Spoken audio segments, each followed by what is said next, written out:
the very roots of evil, of negativity and singularity,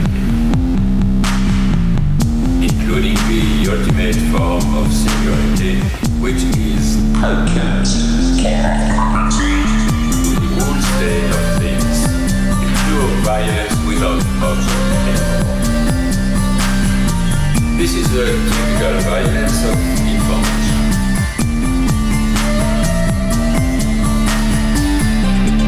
It's violent because what happens there is a murder of the real, the vanishing point of reality. Let's not have a misunderstanding here. Welcome to this week's edition of the Machinic Unconscious Happy Hour with Cooper Cherry and Taylor Atkins. As always, sponsored by the People's Institute for Revolutionary Semiotics. Before we introduce today's discussion, just want to mention briefly, we do have a Patreon account at patreon.com/MUHH. Consider tossing us $1 a month there. Today, Taylor and I will be having a look at Freud's Moses and Monotheism, something that I've been wanting to take a look at for quite a long time. And it did not disappoint. Thing is jam-packed with all kinds of little threads of interesting things to follow up. Yeah, man. I mean, I feel like you've wanted to look at this for last 3 years, maybe more. It's hard to pinpoint, but yeah, a good while. I know that, I guess, a few facts and just thoughts.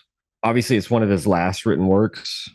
It's in the last volume of the standard edition, if you don't count the index and bibliography, which is its own, that bookends I don't count it. It's in 3 parts. The first part is like super short. This first essay, it's in 3 essays, you could say. The second essay is a little bit longer. It's obviously the third part that makes it the bulk of it. And he wrote it over a number of years, revised it a bunch, kind of anguishes over it. I feel like, he gives us indications that he didn't necessarily want to publish it while he was still in Vienna, and kind of says that once he fled to England for asylum from, the Nazis invading, he thought that it would be a little bit easier to publish in Great Britain. I think, first of all, because his speculations on Christianity are more blasphemous for something like the Catholic Church, where England's a Protestant nation. Maybe you should say something back to me, but the sense I got was that he was more worried about the Christian Catholic Church and its dominance in Vienna than the reaction of the Jewish community, because Christianity comes in and out, but it's not the main, obviously, topic of the book. It just kind of features in several arguments, maybe take up a dozen pages at most, if not less than that, right? Because the focus is on Moses, obviously, is the part of the Moses and monotheism indicates. But maybe speculating on the origin of monotheism itself implies Christianity, right? Implicates it. And then the broader reflections on religion, which we had already seen him begin thinking about, at least not just in Totem and Taboo and in Future and Illusion, where he kind of castigates religion pretty broadly, right? As illusory, as a product of this oceanic feeling that Freud's never had much truck with. It seems like he was more worried about the Christian authorities than, obviously, the Jews. What are they going to do? Excommunicate him from a religious community that he doesn't feel part of?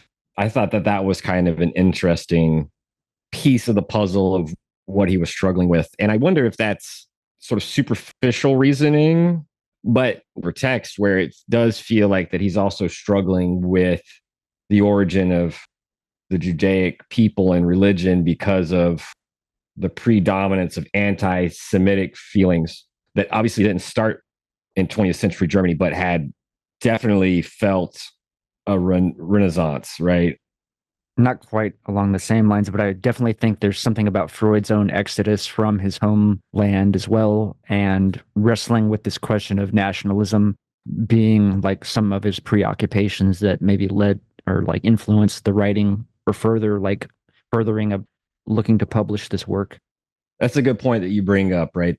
being in the position of undertaking his own exodus gets Moses in his. But as we saw, he had already been writing about Moses from as early as 33, 34, or something like this. Now, the question of whether or not he may have had an impending sense of the need to leave Austria with the rise of the Nazis in the early 30s, that could have been looming already. But it's not until 38, because if you look at the two prefatory notes, you got two prefatory notes. You got one in part 3, the last part, the one that he had the most anxiety about publishing and almost held back probably till after his death. The first prefatory note, he is in Vienna. It even tells us it's March or before March 38. It's a short one, but he is kind of thinking about anti-Semitism there. But this is where he has his worries more about publishing this third part, and the paradoxical situation of the fact that on the one hand, he's always been wary about his discussions of psychoanalysis and neurosis in relation to religion, because he's kind of had this idea about, even in Totem and Taboo, we see obsessional neurosis and the developments of religion are, for Freud, kind of like analogous. And so he's always been, at least on that front, a little bit worried about how the authorities might clamp down on him. And he's kind of thinking, like, isn't it ironic that for hundreds of years, the Catholic Church has been the sentiency, putting people to fucking death for their heresies. And it's now, with the rise of anti-Semitism and obviously Nazism, that the Catholic Church is in this weird position of being perhaps like a bulwark for progressive ideas. So it's a very paradoxical situation. But we have the second prefatory note in 38, which is around the summer. By that summer, he's in London. Mm-hmm. And I think this is where he more explicitly is thinking about the reality of what's going on in Europe, the reality of the Jewish peoples and the ire that they have drawn for, if not millennia, then centuries. And as you said, he's thinking about, maybe more explicitly, his own exodus, which, would put him in this identifying position with Moses. Obviously, that's looking ahead. I know you were fascinated, obviously, up front with the first two parts in particular, because that's the hook. The hook is this interesting delve into where the origins of monotheism. The second essay is titled "If Moses Were an Egyptian," or was an Egyptian. So maybe we can start there, and then we'll come back to this question of Freud's own position and in this whole mess.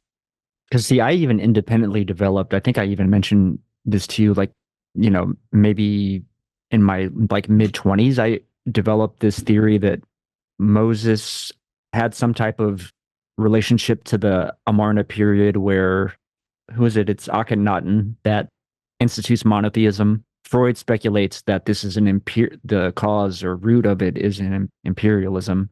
And so wanting to have this, I forget how he actually explicates that, as far as maybe these local gods all falling under the purview of one god. And I don't know, I guess that's not even super important. Well, I think it is. I know. I'll just say real quickly. I mean, the sense I got was that, now it's interesting, right, that this little period of less than 20 years, I think it's 17, 18 years, where you have this new pharaoh who renames himself Akhenaten, as you said, moves the capital from Thebes to Amarna. The capital name is something named after that, right? It's like El Amarna, new capital built, Al Amarna, right? And you have a monotheism that is developed that worships a kind of sun god. And this is kind of a blip in Egyptian history, which we they had never known about it without some excavations in the late 19th century. Egyptians had previously worshipped Ra as the god of the sun, but I think the distinction being that Akhenaten was worship of the sun disk, and that it wasn't a symbol for God. It was if you look at the depictions, there's a relief or something where it shows there's these rays coming from the sun, and there's little flamey ends. I'll actually pull it up for you. You can see what I'm saying. And this is from the Amarna period.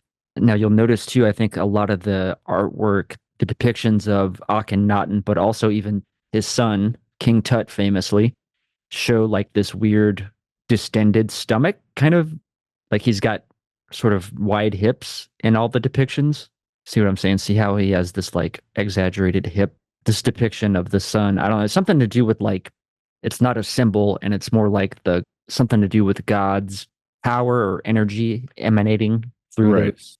The source of all rays. life or something like this. Yeah, exactly. Yeah, precisely. So it's more abstract and intellectualized, as Freud might say. Yeah, that makes And sense. I just your thing about imperialism, I guess, is, you have this great empire with many gods and a whole pantheon, but there is this sense of almost a world destiny of world domination, right? Of one god to rule them all, right? I mean, to simplify greatly, but that seems to be the ambition, even though Freud makes it such that Akhenaten wants to be this like benevolent or peaceful ruler. He's not an Alexander the Great in any sense that we can think of it, right? He's not necessarily going out and starting new wars and trying to increase the kingdom, but it's as though just from the predominance of the intellectual idea of this one God, that it would potentially be for all life and all humans. So we have this idea of, as Freud says, at the end of the book, he says there's this difference between a henotheism and a monotheism, where there might be one God predominant over these other gods versus one God to the exclusion of any other. That's the like singularity that is so interesting to find in the historical record. And it's this blip. And if you think of the history of the Egyptian empire, it's this blip, it's this kind of singularity. As I said, it's this extraordinary exception that flourishes and then is quickly put out. When you were growing up, you may have seen how there was like a fascination with like Tutankhamun, right? If Tutankhamun was Akhenaten's son, there was this whole like flurry of interest in this teenage boy king who we can assume, if Akhenaten either died at the hands of a rebellion or whatnot, and the monotheistic inspiration that he was a part of quickly was snuffed out afterwards. Who knows if his son, was a part of this downfall. In any case, yeah, so there is this uprising of a monotheism that, as I said, lasts less than 20 years. And then it's quickly kind of, for the most part, erased from the official record, which is probably why it took so long to unearth evidence of it existing at all. And without that archaeological digs in the 1880s, I think, I did brief little, and Freud might even point to it, but yeah, I mean, that's within Freud's lifetime, adult lifetime. He would have already been writing his very earliest papers when these digs were going on. So it is interesting to think that without maybe that archaeological evidence, I don't think we have these types of suppositions about the origin of monotheism. So part of this backstory of the Egyptians is obviously, we already mentioned the Exodus, is that one of the obviously most famous historical narratives about the early Israelites is this Exodus out of Egypt, from out of bondage and slavery under the Pharaoh. This, how they become a unique people, is documented in the book of Exodus, and Moses as the great leader. And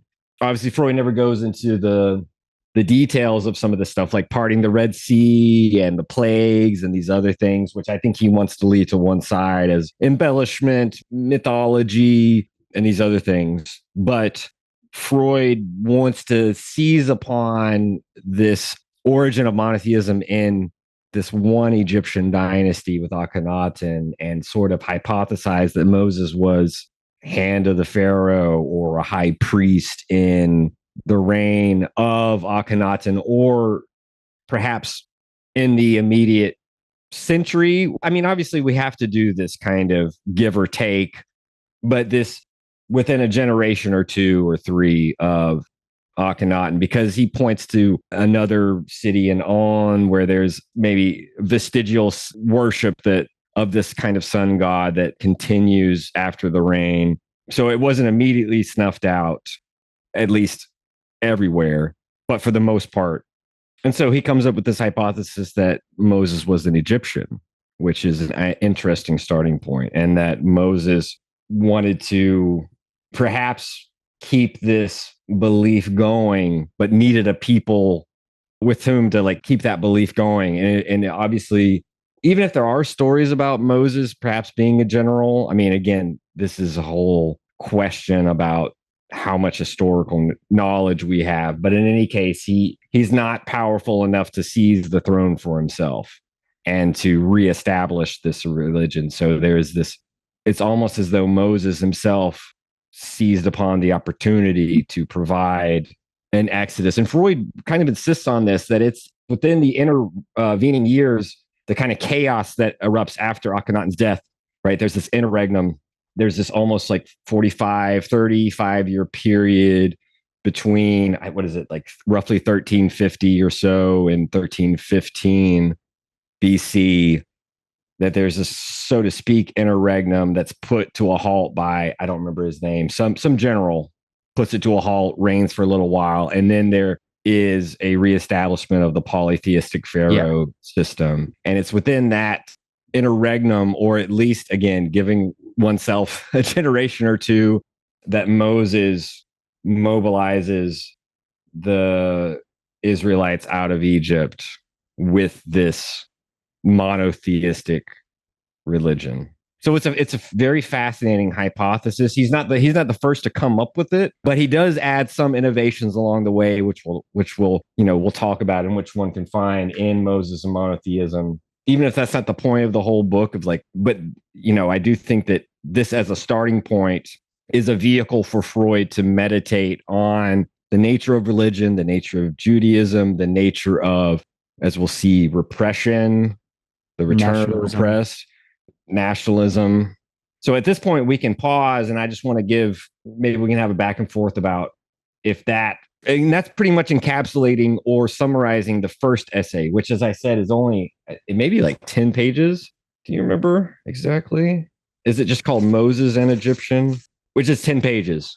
So it's a very short little chunk to give sort of some of the historical context. So at this point we can maybe pause and just, if you have other pieces of information you want to bring up, or just what's your first reaction on reading these first 10 pages. You said that you already had this kind of inclination, which I think is great and fascinating, because you maybe in like 6th, 7th, 8th grade, when you're learning world history, you do hear about, there was this one, contrary to all that you've learned about the ancient world with its polytheisms in Greece and etc., there is this one hubristic pharaoh that wanted to that changed everything, and then what? You don't really learn too much more of it. It's probably like a day or two that you even spend in class on it. But yeah, you said you'd already kind of thought that. It wasn't until I had kind of this understanding of, like, for lack of a better phrase, kind of a historical materialist perspective about how sort of evolution works. Freud even says this in the text specifically, like, there's a kernel of rational truth here present in these mythologies. It's not a huge logical leap to kind of speculate that the Israelites would have, or the tribes of Israel would have developed monotheism out of Egypt. And I think Freud gives a lot of great things that I didn't even know to, flesh this theory out. Well, it's funny to say flesh it out, because one of the biggest to me is this idea, or that I think is a historical fact, relatively consensus, is that the Egyptians were the first to do circumcision, or maybe not the first, but they did practice circumcision. At least historically, that might be the earliest we know about. Which goes to another interesting element that Freud goes further in fleshing this out, in the sense of, one, the United Tribes of Israel being a far later historical development. And the Levites specifically being the priestly tribe, right? Right. Yeah. The Jewish priestly tribe having their origin in association, either directly descendants of either Moses himself, or whatever party, whatever. Keeping the rituals of Moses alive, right? Something like that. Yeah. Whatever group fled Egypt with him into the Sinai Peninsula. Right. Yeah. They're the ones in the know about the Aten, or was it that religion? that monotheistic Egyptian religion. And yeah, you're right about I don't know if we get that in the first 10 pages, doesn't matter. It's another interesting factoid that Freud does. He draws his biggest conclusions at the end of the book about circumcision, which I don't know if you remember where obviously, Freud does talk about how, okay, so the founder of, if you want to call it the founder of, one of the main founders, besides the patriarchs, like we've talked about, Abraham being one of the, for Freud, as you may have already mentioned this in passing, but I'll say it again, Freud seems to say that the patriarchs from Abraham down to Moses is kind of this later reconstruction in order to sort of cover over the true historical record of Egypt being the birthplace of Judaism, if you will, at least in ideas, if not in locality, right? So there's a rewriting of the origin story, which again goes to your point about this reflection on nationalism, because it's not a story about Egypt or how the Jews are Egyptian. But I do think it's interesting that with circumcision, another factor of this overcoding, if we can call it that, this rewriting distortion, is not just that Moses was not Egyptian, right? He was an Israelite, and the patriarchs before him down to Abraham, who made the covenant with God, and the sign of that covenant is circumcision. So you have the origins of circumcision also rewritten and altered from their historical rootedness in Egypt. Whether or not that was done with full knowledge that it was an Egyptian thing, Freud seems to say that how could they not have known? Because he's like, look, even down to Herodotus, much later, who's doing the first types of history that we can quote unquote history, right? With a capital H or whatever. It's not objective, or that's not the goal. Herodotus may not be as objective as Thucydides, but he's trying to spawn the genre of what we call history. Kind of like how Greek gave Greece, so to speak, quote unquote, the Greek miracle, quote unquote, right? Gave birth to philosophy out of religion there, and myth and epic. There is this outgrowth of another genre, history. And Herodotus is like, hey, the Egyptians do this interesting thing to their penises. Freud seems to be like, how could they not have known? It's not necessarily that I believe Herodotus would have come after, but still, it seemed like that knowledge was fairly well known. The way that Freud seems to argue pretty strongly that it's almost like a conscious disavowal rather than an unconscious repression. Yeah. So maybe we could use the word suppression rather than repression.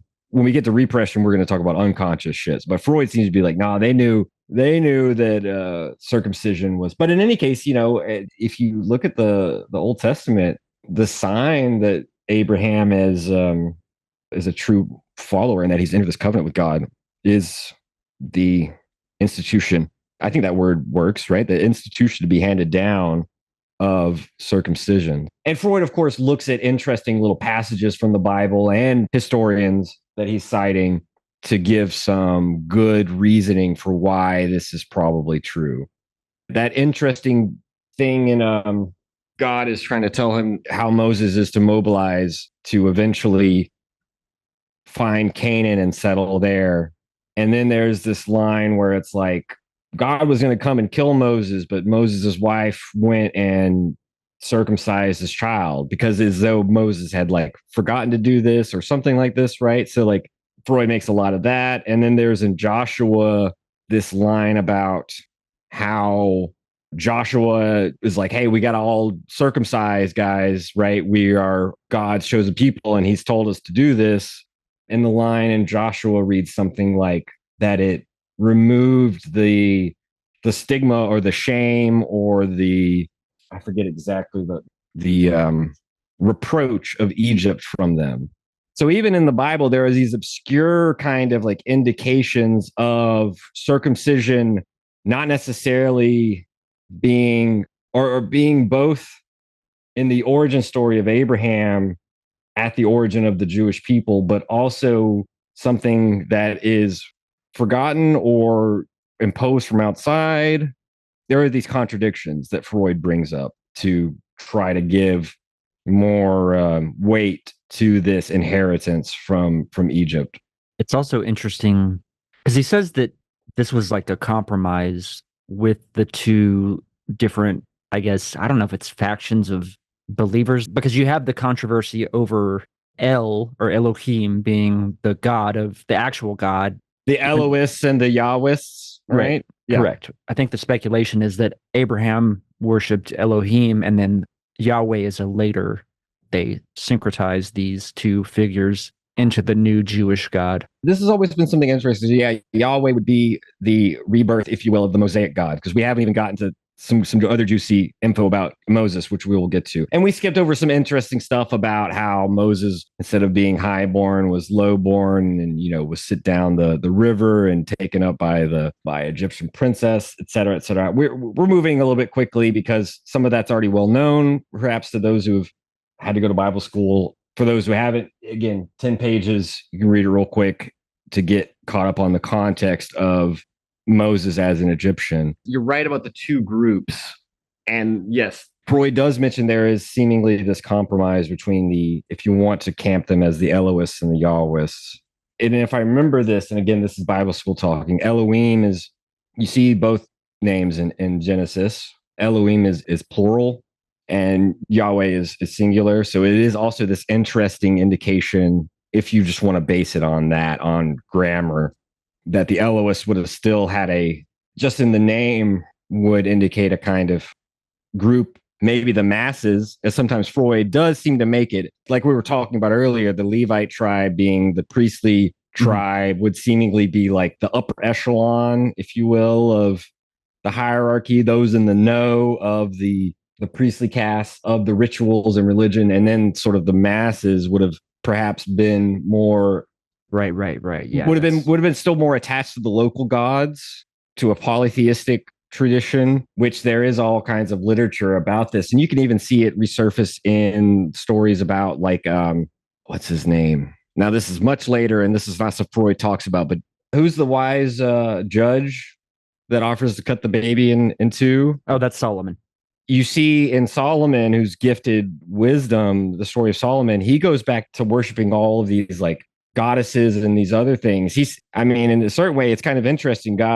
Yahweh gives him this gift of wisdom, and he takes on so many wives, and he starts to worship his wives' gods and things like this. And some of them would obviously be local deities and these other things. And you look at some of the history, and one of the local groups that was isolated in Egypt and left in Egypt on this island, they're still worshiping kind of a female goddess. So I think that it's safe to say, as you're saying, these two groups, there would be a compromise between, perhaps the compromise would be, and I guess we should bring this up, that just as Akhenaten was rebelled against and overthrown by the Egyptian people and probably the priestly caste that he had suppressed and imposed the monotheism on, there was an uprising, at least Freud speculates, and he's not making this up. He points to a historian named Selen, who supposedly finds some written evidence for this, that Moses, the Egyptian, who brought the people out of Israel and was trying to spread this monotheism that there was supposedly this uprising against Moses, and that Moses was put to death, we can suppose ritualistically or whatever, by the peoples. And so maybe the compromise that you're describing is that the Elohists may have wanted to reimpose the polytheism, while the Yahwists may have wanted to hold on to, or maybe the compromise is more basic. I'm trying to remember. Freud seems to make it like there is one group that wants to thank God for getting them out of Egypt, but another group that maybe wants to not completely forget the fact that Moses was responsible. There's this compromise between who gets credit. Is it the God that has chosen us, or is it Moses, the great man? Maybe that's closer to kind of what Freud says. In any case, so yeah, there is the Egyptian Moses that is murdered, and that'll be super important for many reasons. But the first one that's important enough is that Freud locates a second Moses. That would be either a few hundred years later, or for Freud, it has to be at least a few generations later. But I think Freud wants to give it time to simmer and to cook. And that as though there were still bubbling underneath and kept alive this monotheistic tendency that would rise up later and take root and then be sedimented into law with the advent of writing, which they date pretty clearly in the 6th century BC, at least in terms of some of the most important books like Deuteronomy, and the Pentateuch as a whole was kind of like finally finished in like 580 something. Don't hold me accountable for not remembering these dates. But if the Exodus is supposedly 1350, and there's some quibbling about that with historians and something like this, and then, we can say like they get out and they wander for a generation, 30 to 40 years in the wilderness. And then let's say Moses is put to death at the, 13, getting close to the next century. And then it like simmers over for however many centuries before it's brought back up. And then it's still another couple centuries before it's all written down. There is a lot of time in between these events. But for Freud, he does seem to say that there are two Moseses that are in contradiction. We don't hear a lot about the second Moses, though. It's interesting, right? The second Moses would be an Israelite, but Freud locates in not only Yahweh, but in Moses, the original Moses, this overbearing, kind of authoritarian, wrathful type. And he finds contradictorily in the Old Testament how alongside that, there are descriptions of Moses who is patient and long suffering and gentle and all this shit. So we don't hear much about the younger Moses the younger. It's just, I think it's almost for Freud, there are these dualities. As you mentioned, there are these tensions that have to be compromised and that are in kind of dialectical conflict, even if they're not simultaneous. And so I think he takes it as a given that there are two Moseses, even if we mainly only hear about the first one. And I think the second Moses is speculated to have been centered geographically around Kadesh, which is in the northern reaches of the state of Israel currently, or roughly thereabouts, maybe Syria, quite a bit farther north than the than Sinai. Yeah, correct, right. Yeah. So even there we have two mountains, that a duality of two mountains, right? It's kind of interesting. Yeah. There's a lot of speculation that Yahweh was a volcano god. That's one of the claims that you see. Another is storm god. And for Freud, those aren't in contradiction, right? I mean, he wants to say that Zeus was also called the earth shaker, as though there's no contradiction being a god of the sky, a storm god, and also the god of volcanoes. You saw recently, probably on Twitter, the images of, I forget where it was, maybe South America, maybe this active volcano and all of the lightning. So maybe that could have been something that dominated people's minds for millennia, I mean, Mount Olympus kind of goes to that explanation as well for Zeus, like you brought up. Do you know if that's still active or if that would have been active? I doubt it.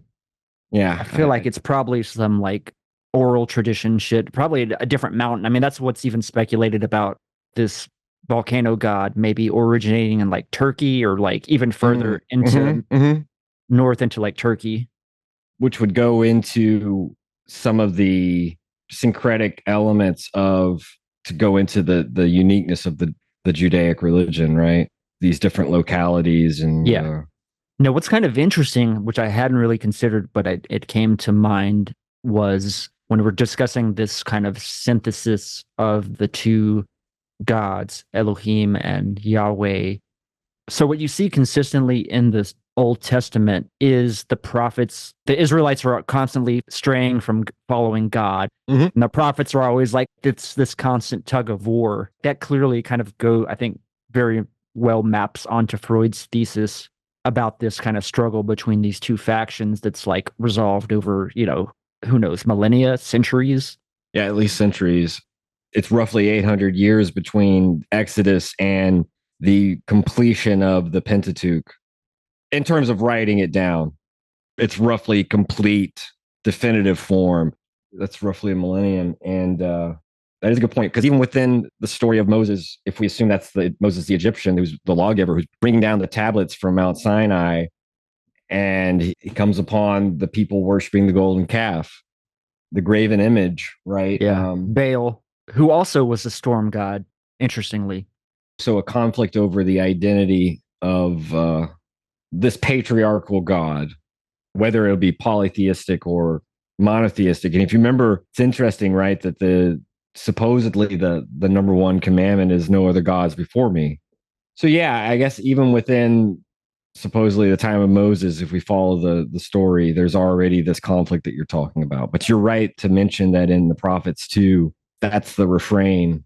And it kind of makes sense if you're thinking about this kind of priestly upper caste, right? Because you would assume too, as well, like something sort of interesting is Freud looking at the etymology of something like Moses, because I think what Mose is like the Egyptian word for child or offspring. And so you'll often see, I mean, there's Egyptian, maybe Pharaoh. I don't know. I have to look that up, but right, there's a number of like Tutmosis or Thutmoses or however you want to say it. I think Freud even uses Thothmosis, which Thoth is the Egyptian god for writing and learning. So you could kind of see how like these literate priestly caste would be trying to get the common people to like accept their god. And there being that, like you mentioned, dialectical conflict that eventually gets resolved in the syncretization of all these different flows. No, that's a good point. Yeah, he does play a little bit with etymology and bringing up Moses's name and it being an Egyptian word.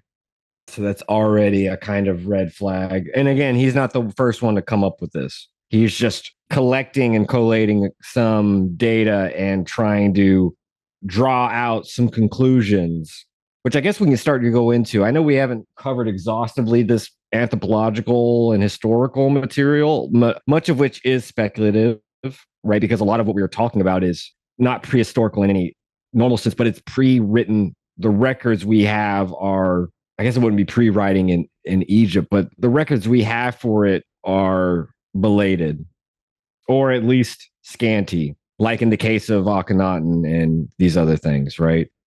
I don't know where we would want to start exactly, but one of the first things I think is interesting is that this discussion is so, what I really am glad, I know we could have done Moses and monotheism 3 years ago when you first wanted to do it. And obviously we can leave a moment to like discuss some of the Dune reverberations if you want, but you can interpose those anytime. I just am thinking about how what's interesting is that doing Totem and Taboo with you, we did that like 7-8 months ago. So not even that long ago.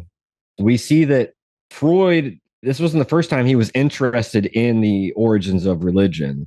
We could say even abstractly, and Freud may say this in passing, but one of the things that psychoanalysis is interested in is belief, because so much of belief, and I'm not just talking about religious belief, right? But so much of belief, why we do what we do, is at the heart of what psychoanalysis is interrogating.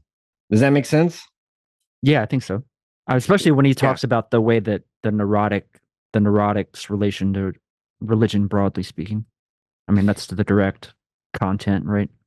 Yeah, like in Totem and Taboo, he spends a whole chapter talking about ambivalence, and there is this, and he sees ambivalence in the primordial relationship to taboo, incest taboo being one of them. There's an ambivalence because for Freud, at least, the prohibition against the thing has to be evidence of the thing being desired. This is one thing I'm not that clear on as far as the way that Deleuze and Guattari read this, because maybe I understand the notion that because something's desired, therefore it has to be prohibited. That's a little bit easier logic for me to follow than Deleuze. And that's what Freud. That's what Freud says. That's like an axiom for Freud, right? That's like a given. And Deleuze and Guattari go a long way to try to show that the law has a interest in distorting desire. It wants to like cover its tracks and wants to. This is something that I think, which has a very curious resonance. I mean, Oedipus as well is another. Here's my connection point would be, okay, so I believe we've talked, I can't remember the source, but Oedipus comes from the father, the mind of the father. There's all this sort of speculation. Well, that's what Deleuze and Guattari say. Yeah. Freud wants to see it starting in the sun, just to be clear, right? Which would be interesting to look at. We'll get to this with regard to Jesus and Christianity as the religion of the sun, not S-U-N, like Akhenaten, but S-O-N. Yeah. Good point. But like this, I was digging around and found some speculation that early on, Israelite religion practiced child sacrifice. And this is supposedly an explanation for why Abraham was so readily wanting to sacrifice Isaac, for example. But one aspect that we didn't really cover that I think is germane to this as well is the notion of the mythology that Freud lays out early on, as far as the hero in the mythology is often a nobleman who flees for whatever reason. There's like a prohibition against this union that brought about the son, or there's some inciting cause for the son to have to flee the father, which makes a little bit, you can kind of see the loose logic of the son wanting, or the father wanting to kill the son, and the Oedipus complex, and it starting in the mind of the father. That's true. I think that this is what Deleuze and Guattari do themselves when they say, if you look at the myths we have from so-called primitive peoples, there is always this sense that the father is the one who's transgressing and that the son has every right to get even, if you will, and kill him. But Freud, I think, still wants to, because he is focusing now, even if he says the father was a child once too, which he says in this book later, we are left with the kind of chicken egg thing.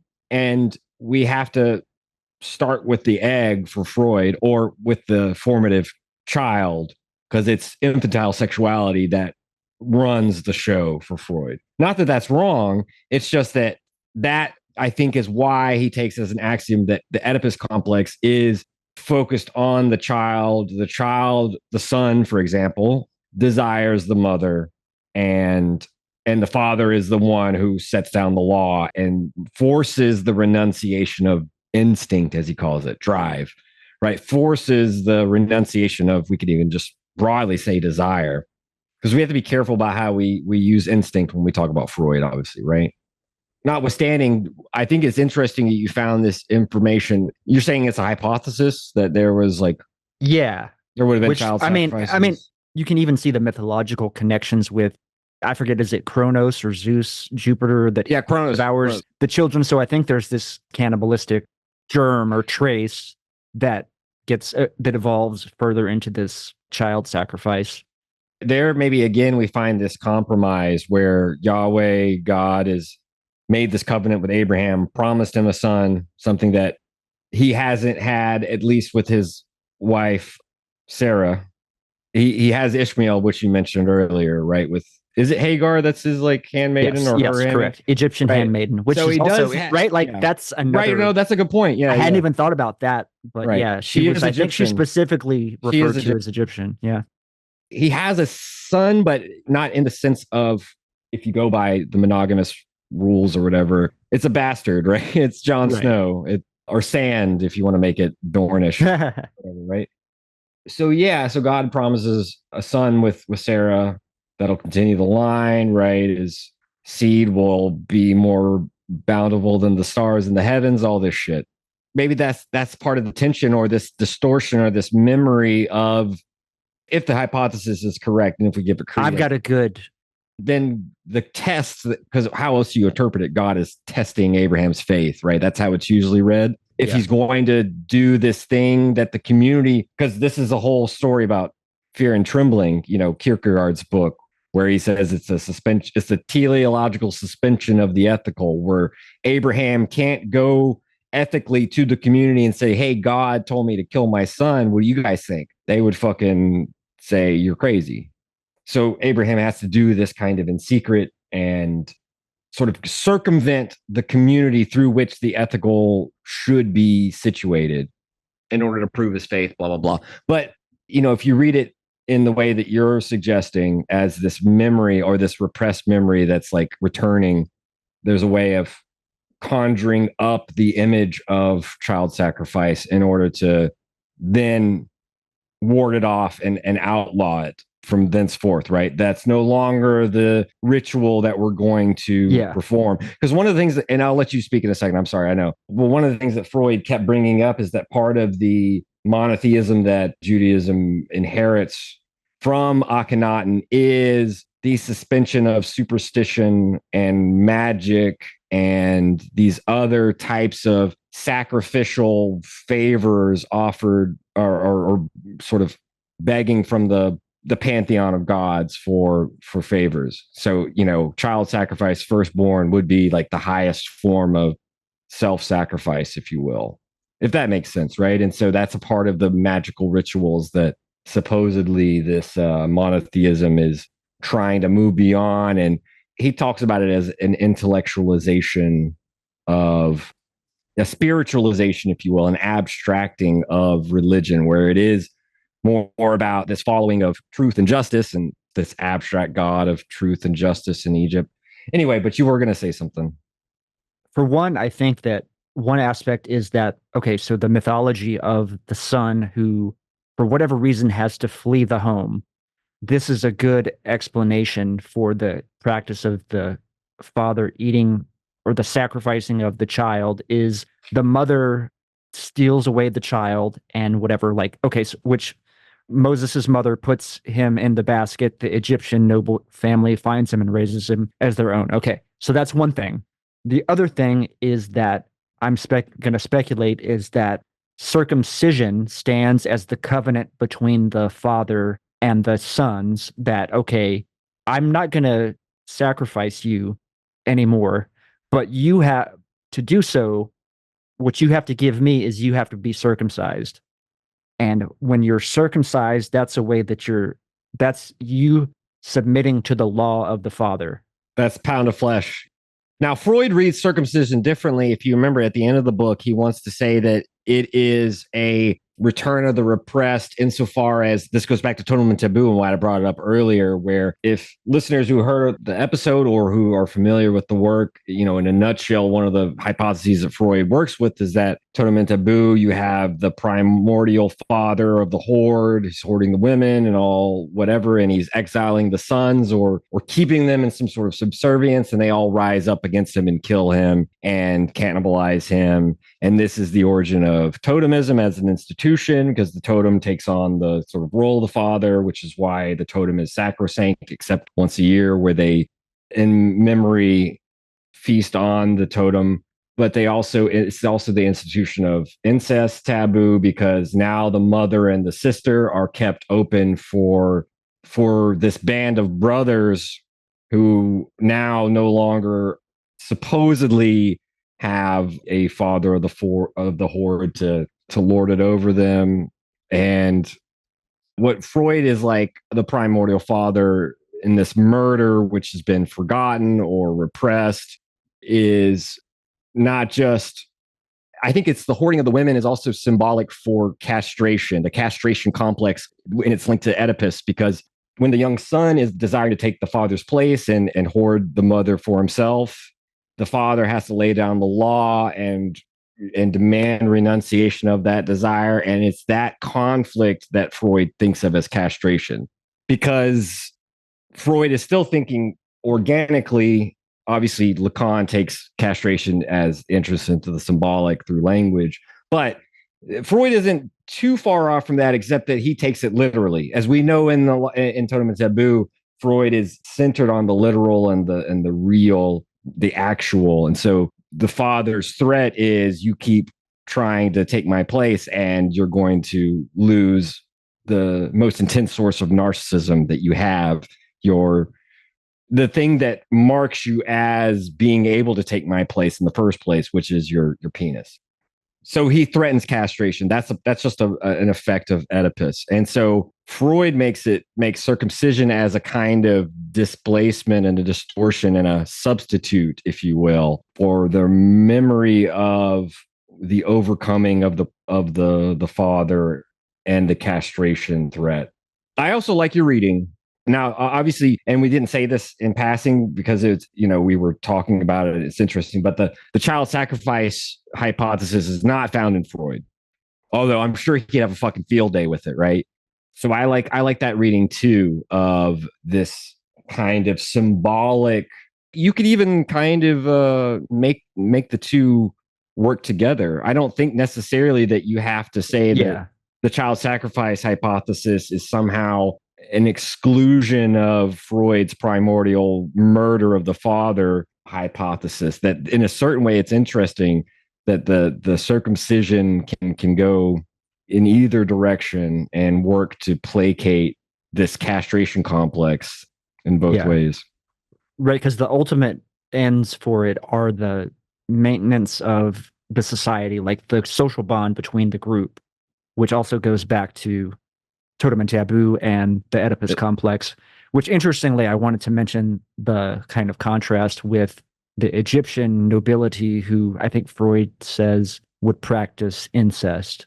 He probably said that in passing, and I don't remember. Let's say at the end of the book here, he's like talking about how even though incest is obviously taboo, as he pointed out in Totem and Taboo, and that was a big part of the book, he's like, but look, if you look at the Greek pantheon, if you look at the different pantheons, and if you look at various royalty, even European royalty, you see that they are not disallowed incest, that it's almost kind of a matter of course.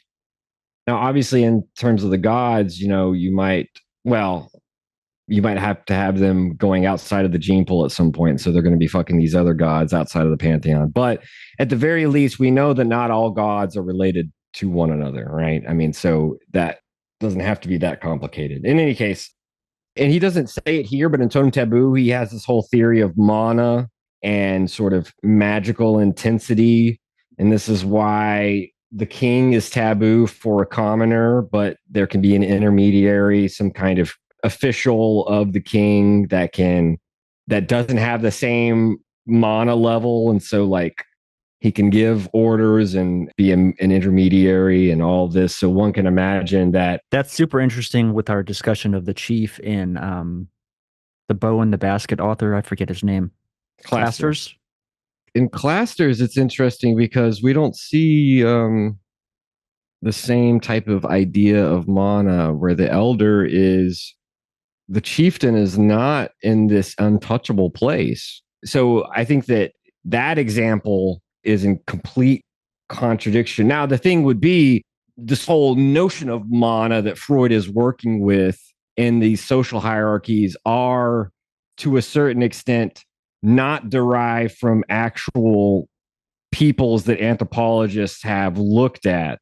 It's not drawn from modern ethnography, right? It's not drawn from ethnology, but from a kind of reconstruction, if you will, of quote unquote primitive society. So maybe that's why Clasters shows that hypothesis that Freud's working with in order to explain ambivalence, because for Freud, there is an ambivalence towards what is taboo. And this is what I kind of said earlier, right? Where the ambivalence is, I desire this thing that's prohibited, let's say incest.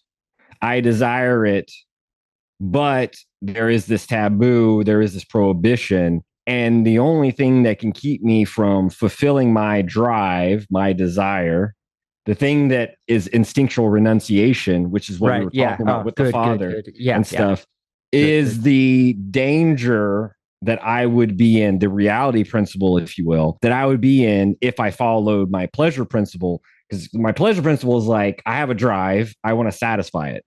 Boom, boom, direct.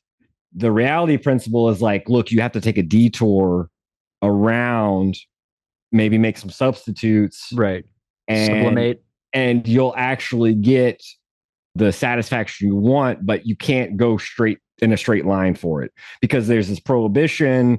It requires me to take detours. The danger of the prohibition outweighs and forces me to give up that immediate satisfaction. That's why he says it's ambivalent. We have an ambivalence towards the father. The father is both the lawgiver and the threat of castration, and he's hoarding the mother, but he's also, at least when we're not talking abstractly about the primordial father, when we're talking about the family, which was what Freud usually is talking about, but the father is also the protector and the basis, the model of identification. But Freud wants to, even say with the murder of the primordial father, there is ambivalence, which is evidenced in the guilt that the brothers feel about killing and eating the father, because they want what he has and they want to share it, but they also realize that in order for, as you said, in order for the social bond to cohere, there has to be a renunciation of that position. It also is like the sublimation of the drives is like the covering over the violence that founded the state, which would be like, I guess, the sons consuming the primal father. So the murder, they're covering over the murder in this regard, sublimating the violent aspects of killing and eating the father, and therefore the society can flourish because there's not this conflict between the father and the sons. It threatens to destabilize the whole. But further, I'm curious what your thoughts would be on, because you mentioned mana. You mentioned mana, and I was just thinking the other context of mana with regard to the Israelites would be God provided them with manna while they wandered the desert. This is interesting because the manna in the wilderness is meant to, in a certain sense, it's also an energy source because it's meant to be a substitute for literal sustenance, where literal food is what feeds them is manna from heaven. It's this kind of divine provisions by the god. So it has a magical and energy. It is a magical energy source. I think that when Freud is talking about mana in Totem and Taboo, he's using it in this kind of sense in which we talked about Marcel Mauss and the energy attached to gift giving, right? I give you this gift in order to, whereas that might be abstract wealth in a certain sense, the gift itself is this accrual of prestige, and it has its own kind of energetic intensity that forces you to make up for it with interest. The super ego. Well, guilt, debt, but yeah, sure. I mean, in German, it's the same word as we talked about, right? Schuld, but yeah. Gotcha. Okay. There's a kind of mana energy attached to my gift, and it burns a hole in your pocket to the point where you have to give back with interest. And then the cycle at a certain point has to stop because this can't go on indefinitely. A stock has to be reacquired, and then that can then be used to begin the potlatch all over again, right? I think that's how mana is used in Freud's term, and that's when he's talking about taboo and ambivalence, he's trying to talk about how not just taboo isn't just this abstract law like incest prohibition, or like the prohibition we talked about with Clasters, to bring him back in, about the hunter not eating his own kill, right? There's this junction that forms the social bond where I don't eat my own kill. I have to, in so doing, I am not merely an island providing for myself. I am beholden to the community and feed them as they feed me. If nobody else gets a kill, I'm going to starve.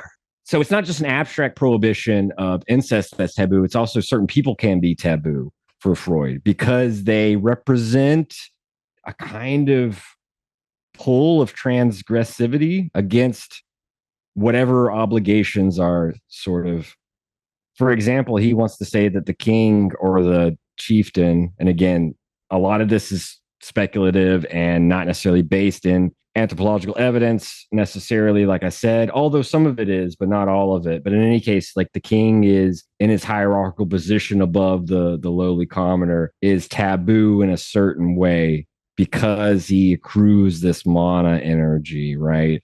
And because who wouldn't want to be king or some shit like this? Again, this is Freud's direct way of thinking about prohibition is the evidence that the thing is desired, right?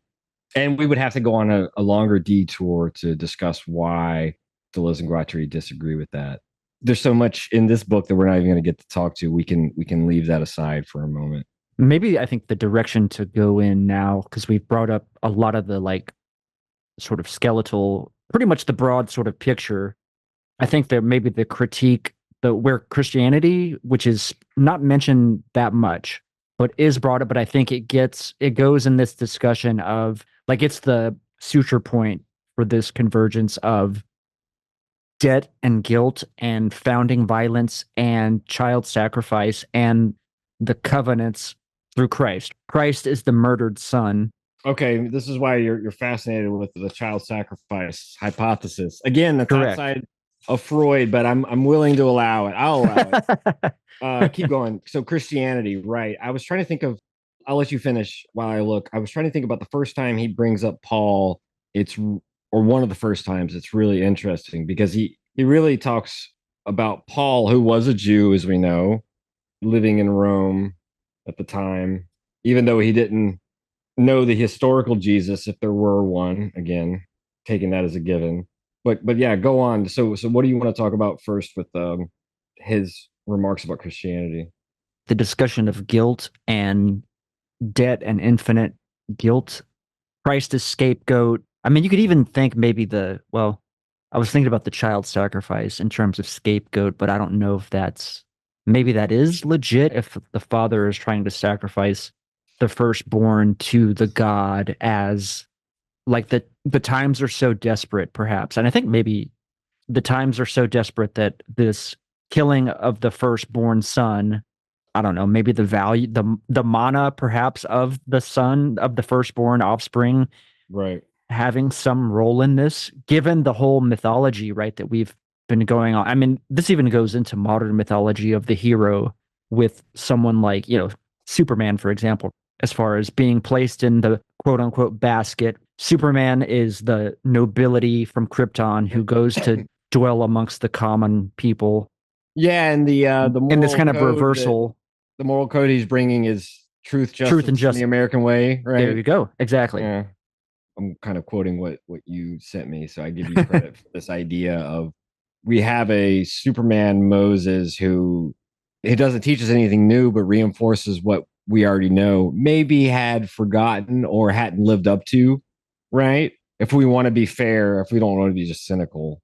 As for child sacrifice, I don't have much to add besides this question of Lana. Maybe go into like the debt angle of Nietzsche and Deleuze and Guattari with relation to Christianity and infinite debt and this. I mean, I don't know if that's going too far afield. I guess that's fine, but I was just curious. For Nietzsche, the sacrifice, God sacrificing his own son in order to wipe the debt clean, the creditor sacrificing his son to forgive the debtor out of love for the debtor is what Nietzsche does not credit. He finds that incredible. It's part of the internal paradox. And for Freud, though, Freud reads it differently. This is where Freud and Nietzsche are very close on this issue, but Freud isn't interested in this kind of twisting where God is forgiving us by giving up the ultimate sacrifice, as you said, the murder of the firstborn. It's that Freud sees that Jesus is reminiscent of the ringleader, the one that rallied together the brothers in order to overturn the primordial father. That the only way to get past the guilt of murdering the primal father is to have the one most responsible for that murder brought and to give himself up to die. So Jesus would be representative of the guy leading the charge, the vanguard, to overturn the daddy. That's how Freud reads it. Interesting too, because you have the Old Testament is sealed by this practice of circumcision, which is a mark of debt or obedience, or both, to the Father's law. Fealty, I would say. So then Christ comes with a new covenant that said, okay, I've paid off. Well, it's kind of contradictory though, because this is Paul. But Paul's the one that wants to make it universal, but go on. Yeah. Okay. Good point. My understanding of the difference between the covenants is, okay, the old covenant is we're ruled by the Mosaic law, which again is sealed by the marking of the body through the practice of circumcision, castration, or even symbolizing the castration, whatever. But then Christ comes to say, you no longer have to work to receive salvation. And then maybe salvation is different conceptually. You just have to believe. Right. Yeah. You just have to believe in profess me before others. Only two commandments Christ says you have to follow are be obedient to your mother and father and love your neighbor. Depending on the gospel, right? I mean, because he does, in John, it's very clear that it's repent, confess, be baptized, follow me. So it does depend. But yes, I mean, in essence, you're talking about Jesus does proclaim a new covenant. It's Paul who tries to elaborate how that works logically, if that makes sense, right? Because now it's no longer about circumcising. If there is to be a universalism, it's no longer who's circumcised. That's the mark of the old covenant.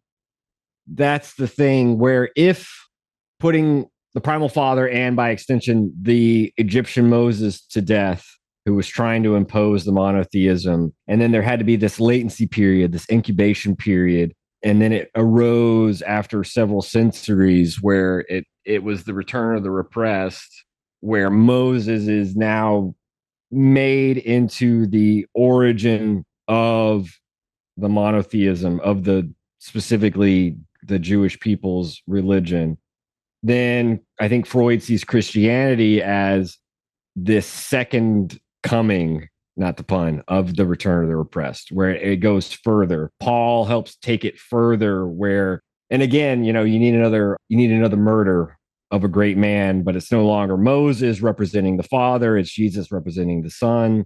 And so we have to expiate for this primordial, to a certain extent, right? It is a revenge by the polytheistic that was suppressed. He's looking at the Catholic Church without saying it, but the Catholic Church resurrects all these icons and these saints and has its own kind of pantheon to a certain extent.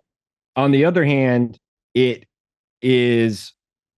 takes the initial inspiration from the Egyptian monotheism in its universalist imperial vision and takes it further, because in order for the Jewish people to survive, it needed that identity that Moses provided them, with its circumcision, with its insularity, with its monotheism, with its one God and being the chosen people. But that doesn't lead to a universalism like the Akhenaten Egyptian religion was, at least in essence, meant to be.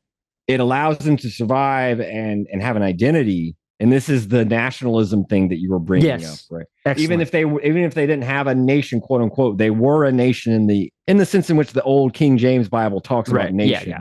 They had an identity as a thriving tribe, even during the worst trials and tribulations with the Babylonians and the Assyrians and the whoever the fuck, right? It's only with Jesus or Christianity that Freud sees the Akhenaten religion finally resurrecting in full in its universalist bent. Gotcha. Nice. That's brilliant. And since we don't necessarily have time to do this, I just want to indicate we have pointed out some of the psychoanalytic aspects, like the renunciation of what Freud calls instinct. He obviously means trieb, drive. We can say desire in the Deleuze-Guattarian sense, whatever. We've talked about some of these things, but I will say that in the very middle of this, Freud is trying to go through some of his psychoanalytic notions about neurosis and these other things. Conceptual stuff. Conceptually, we've only been able to talk about a few of them. Some of them like the return of the repressed, some of them like renunciation, ambivalence, these other things. We can't get to all of it today. Neuroticism. Yeah, the neurotic has to, in a certain way, for Freud, there's a compromise between the compulsion to repeat the sort of trauma of one's childhood, sexual development, and the defense reaction to avoid repeating that. There's stuff that we talked about with, in putting Moses to death, the Israelites, instead of remembering the primordial murder of the father, they repeated it, and what Freud calls they acted it out. And so I think that by extension, the way that Freud reads Christianity is that it's a working through in the strict sense, in the psychoanalytic sense of the symptomatic, working through of the symptomatic repressed material of the murder of the primordial father. And if you have to remember, Freud isn't saying that Christianity is better. Freud is not a believer. This is all theoretical grist for the mill of psychoanalysis. But he interestingly does say he had a take that it was something like Judaism has a higher spiritual quotient or some shit like that. I don't know if you remember this. Yeah, I have to dig it up. It's the Geistigkeit word. In German, it can mean mental, intellectual, spiritual. This is why when Hegel is talking about Geist, it's much when he talks about its spirit, its objective spirit. I think Freud wants to be able to talk about Geist in a way that is both logical and sociological, right? I mean, it's so spiritual in this very broad, abstract sense, not in the New Age sense that we think about, much closer, I think, to Hegel, but encompassing the mind because he is interested in the psychical apparatus, right? There are senses in which he almost talks like Hegel at certain points without the belief because he's not a believer. But, Hegel does something similar with the dialectic of religious development and how Judaism goes a certain way, but without sort of fulfilling the idea in a way that Christianity does. There's a certain sense where Freud is kind of almost mimicking this, but again, without any sort of core notion of belief. It's just the idea here would be them like working through the repressed material of this primordial murder. I think if you don't have that in the background in terms of Totem and Taboo, I don't think you're going to have this third part. I think you're just going to have these interesting historical speculations about Moses being an Egyptian, and you're not going to have this more interesting stuff about working through repression and why he is bringing up neurosis and trauma and compromised formations and this compulsion to repeat.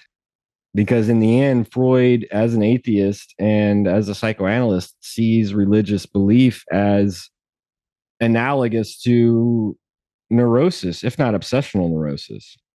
For him, yes, it works through the initial kernel, but it seems to resurrect some other symptoms along with it. So it's not like Christianity goes unscathed in all of this, and that may bring us back, if you want to just some of the things that I said about the writing of this material, where Freud is worried about publishing in Vienna this third part and whether or not it will ever be published.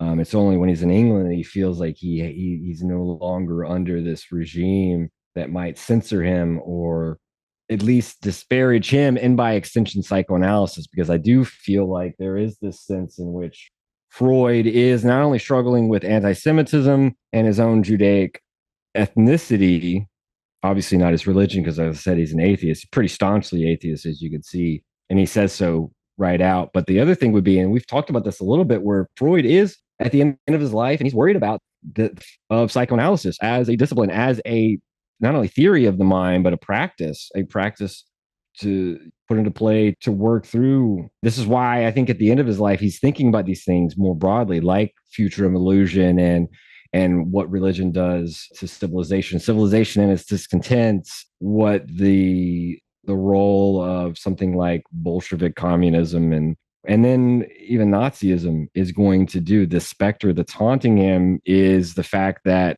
he is aware that to a certain extent, psychoanalysis remaining, and this is disparaging, we put in scare quotes, but it's a reality that he's thinking of, psychoanalysis remaining a Jewish science condemns it in the eyes of most of Europe, sadly, but condemns it to a certain restricted identity, just as the Jewish peoples needed in their exodus. It needed that identity to survive, but I think for Freud, he wants to see it take on a different role, like Christianity would under Paul, and be take on a universality valid beyond its local origins. So to a certain extent, maybe we've talked about this, Scoop. Maybe he sees himself in the position of Moses in Exodus. Maybe he sees himself in the position of Akhenaten and starting this new founding thing. But also, I think he's thinking of himself as, and potentially thinking of himself as Paul, but maybe he's thinking of all of that he needs to be put to death. Is he the primordial father? Like after his death, after he's murdered by all of his rivaling sons like Jung and Rank and whoever the fuck else he had a falling out with, what is to become of psychoanalysis? Again, that's a biographical reading, and so take that with a grain of salt. Even Deleuze and Guattari say something about this when they talk about his essay that shows up in the same volume in the same year, Analysis Terminable and Interminable, where he is kind of thinking about how does one bring an analysis to a close?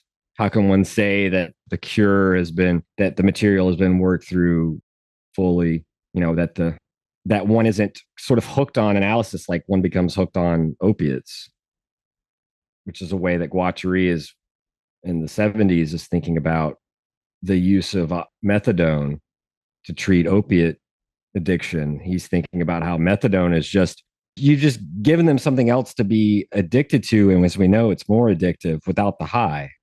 So you're just trading one addiction for another without any of the benefits. It can be just as deadly if overdosed on. And he's thinking about analysis too being needing a terminal point. This is something that I brought up with you a bunch about the death instinct or death drive, the institutional death drive. There's a way in which keeping things going when just to keep them going. Anyway, I want to give you the floor for any last ruminations, my friend. Again, terminable or interminable, that could be this podcast. Like, where do you put a close? Because there's so much material here. Yeah. Huge amount of material. Maybe the last point would be discussion of original sin, which I think is really fascinating, especially when you project onto like just the story of Adam and Eve and God the Father in the Garden of Eden, right? Because I feel like my speculative hypothesis is the original sin, and I think maybe from Freud goes back to this, would be the killing of the primal father. But there's also this interesting Oedipal aspect of it too, as it relates to desire and the killing of the primal father, in the sense of like, I don't know, you can kind of see how like the way that not only Adam and Eve have to flee the Garden of Eden, the way that the sons have to flee the horde to start their own society or what have you. So you have kind of that angle. There's also this angle of who is it that the snake or the serpent speaks to? It's through the woman. Doesn't Freud kind of say that woman is the access point to the social? Or am I conflating? That's where we receive desire. Our desire is structured through the mother, and that is what integrates us into the social. Okay, I can see where you're going with that. Yeah, I mean, for Freud, the mother is always the first object of desire. Although, let's just say that broadly speaking, I know he'll want to be, because he normally focuses on sons. It's hard to know if he makes that about mothers. I think Laplanche would say that that's universally true. The seduction, right? Because that would be like, yeah. Eve would literally be the daughter of the primal father, or the mother, even maybe the mother would be better, and just like, hey, why don't you kill the primal father and take me as your own? It's tough. I would say that with Freud, he wants to say after the murder of the primal father and the institution of the band of brothers, there is what paradoxically rises as matriarchy. And it's matriarchy that becomes, and even these matriarchal goddesses that flourish, but it's the return of the repressed with the return of Zeus or whatnot, et cetera, Yahweh, that we have patriarchy reinstitute itself and rear its ugly head. I would just say that, as we know, especially since we've evolved past the other thing would be Freud's argument about, you brought up the intellectuality of Judaism. We talked about Akhenaten's religion being this sort of abstract worship of the sun god, right, as a source of all life. Freud wants to sort of say that, and this is just weird, and I don't even know how to really deal with it, and I know we don't have enough time, but maternity is an evidence of the senses. This is like the literal thing he says, but paternity is inference and logic. Because at that point, we didn't have paternity tests. We didn't have DNA tests. So one can never know. And he says this elsewhere, who is the father? He's playing Mari or something, right? And we got the paternity test, but there is no paternity test in Freud's time. And so that's just part of the rise of patriarchy, is this reliance on, that kind of stuff, I think is a little bit silly. And I would say contra Laplanche, especially since, speaking of technologies, no one needs to suckle at the mother's breast anymore, at least in given technological advances. So mothering can be done by any gender, any sex. the gender essentialism may have been helpful during Freud's time and more or less normal presuppositions, but it hasn't been a constant throughout all cultures, all times, specifically not now. So we do need to be a little bit wary of those oppositions. But I do think that in terms of seduction, I would just say I agree with the way that Laplanche thinks about how the adult caregiver, let's say in the most general sense, is in caring for the child, the infant is already infusing the child's unconscious or what will become its unconscious with these sexual signifiers, unbeknownst to itself and without any motivations either. It's a part of, I mean, as we know from all kinds of experiments, it's not just a human thing either, that babies need that kind of haptic, tactile love. They need that. They need to be held in these things, right? We know that anybody can do that. It doesn't have to be a mother even. Could be a sister. Could be a midwife. Could be the father. I think these roles of father and mother, we can think of them as like feminine, masculine position in Lacan's diagram. There is something similar about, because, you read this and you're like, who really did give the law? I'm thinking back, and yes, symbolically, okay, sure. But I always knew that if dad gave an order, there's a different way to it than when mom is telling you to do something. When dad gets mad, that's one thing, and that is almost as like a matter of course. But when mom gets mad, shit's fucking about to get real. You get what I'm saying, right? Like these kind of things are. I know you weren't doing a gender essentialism. I'm talking about like Freud and his language, these kind of things. So we have to be it's a little bit more. No, you're right. You're right in the way that, like, okay, so someone like Jordan Peterson, he would probably read this like, yes, Eve is the mother that tries to seduce the son into killing the primal father because the father represents law and order, truth, justice, and the American way and all that kind of bullshit. So feminine desire is the chaos and the male law is the order. Yeah. And so, yeah, if you read it like that, the seduction of the mother is what destabilizes society or what have you, right? Like this is this fear of feminine jouissance or feminine desire that we kind of see. It's the polymorphously perverse drives. The drives are already off course, right, from the start. The other thing that's interesting is in Genesis, and of course Freud would probably have a stock answer to this, we don't have Cain and Abel killing Adam. It's true. We have Cain killing Abel and the consequences thereof. Yeah. A jealousy over God's chosen bounty or what have you. Yeah. Yeah. Right. God's love, which could stand in for the father. Freud would probably do that. So it's interesting that we're already much further down the road in the story we want to tell about ourselves in our prehistory. Yeah. Where the story is not about how we killed dad. The story is, I think Freud would say, in the background presupposes already that the primordial father has been killed.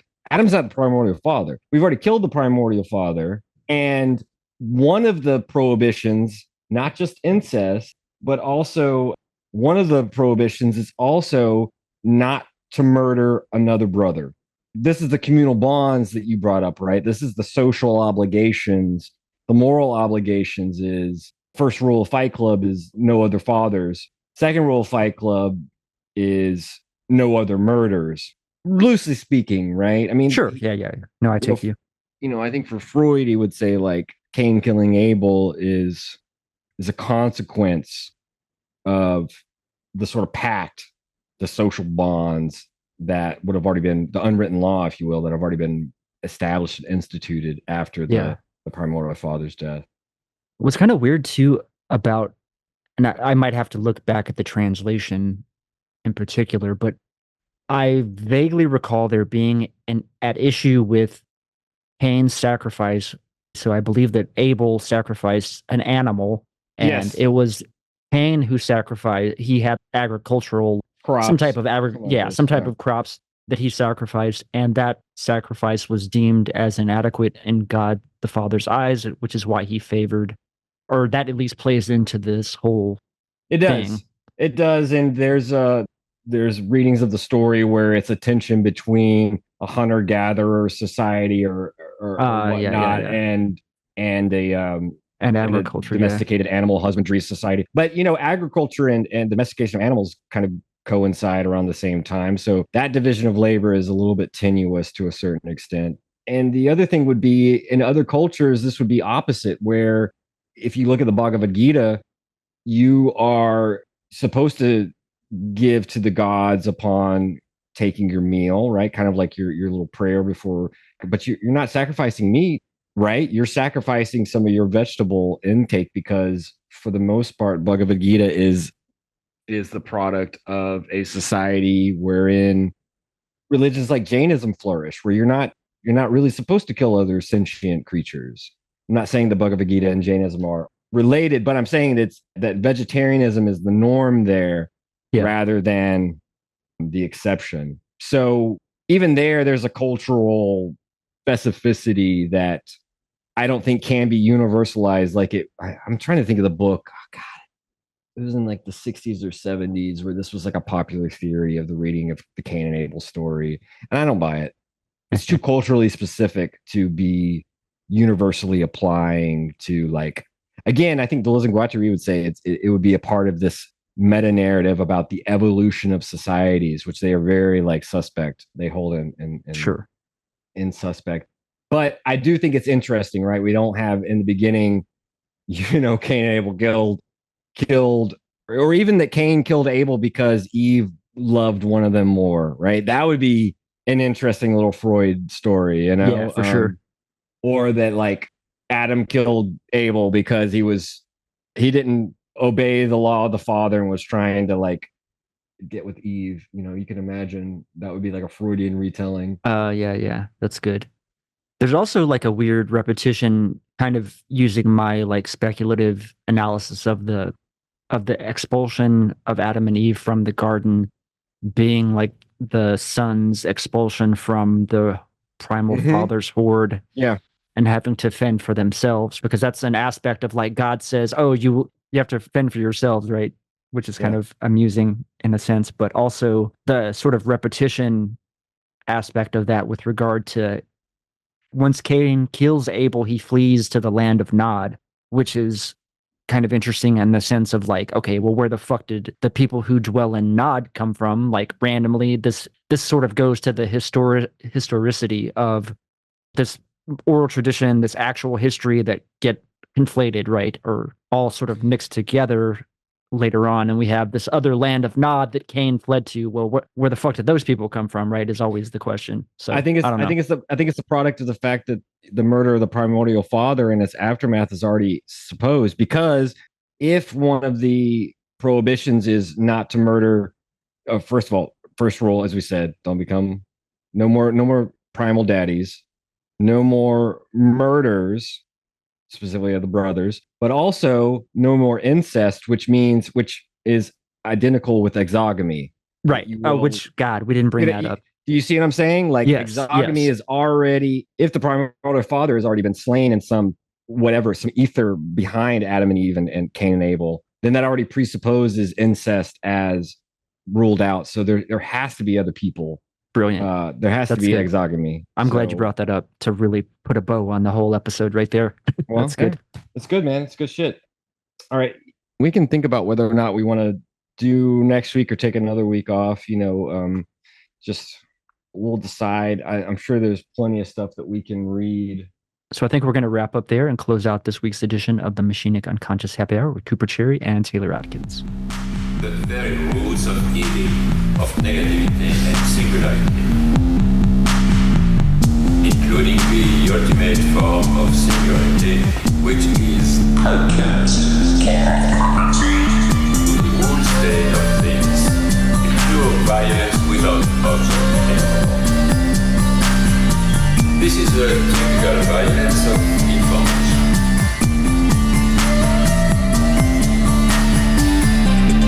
It's violent because what happens there is a murder of the real, the vanishing point of reality.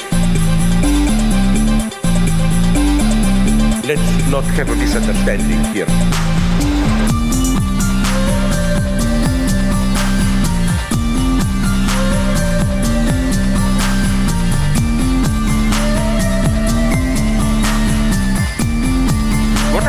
the following. With nothing left but recycled, whitewashed, lobotomized people, as in Clockwork Orange.